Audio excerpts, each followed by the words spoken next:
اور جب یہ کہو اعوذ باللہ من الشیطان الرجیم، میں پناہ مانگتا ہوں اللہ کی شیطان مردود سے، تو یہ بھی جانو کہ شیطان تمہارا دشمن ہے، وہ موقع کی تلاش میں ہے کہ کسی طرح تمہارا دل اللہ تعالیٰ کی طرف سے پھیر دے، اسے اللہ کے ساتھ تمہاری مناجات پر اور اللہ کے لیے سجدہ کرنے پر تم سے حسد ہے، کیونکہ وہ صرف ایک سجدہ نہ کرنے کی وجہ سے ملعون قرار دیا گیا تھا۔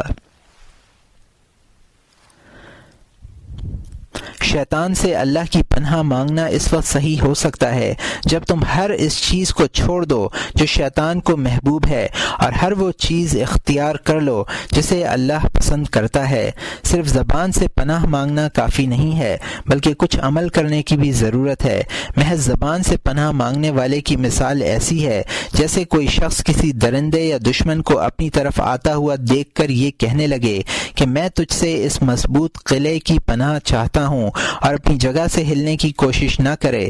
بھلا زبان سے پناہ مانگنا اسے کیا فائدہ دے گا، بلکہ پناہ اس وقت ملے گی جب وہ کسی دوسری جگہ منتقل ہو جائے گا۔ یہی حال اس شخص کا ہے جو شیطانی خواہشات کی اتباع کرتا ہے اور خدا تعالی کی مرضیات سے انحراف کرتا ہے۔ اس شخص کے لیے زبان سے تعوذ کے چند کلمات ادا کر لینا ہرگز مفید نہیں ہوگا۔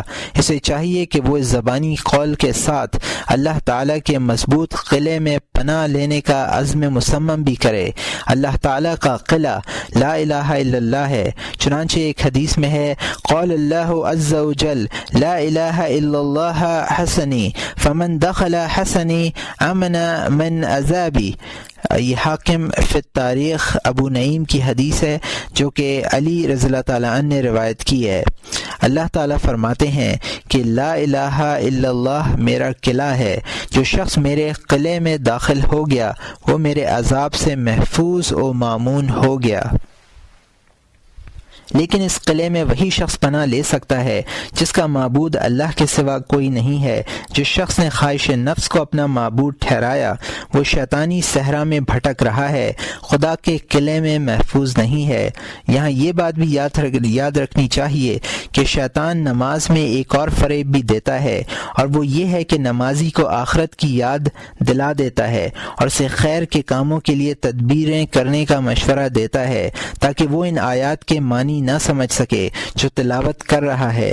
یہ اصول ذہن نشین کر لینا چاہیے کہ جو چیز تمہیں قرآن پاک کی آیات کے معنی سمجھنے سے روک دے وہ وسوسہ ہے۔ قرأت میں زبان کا ہلانا مقصود نہیں ہے بلکہ معانی مقصود ہیں۔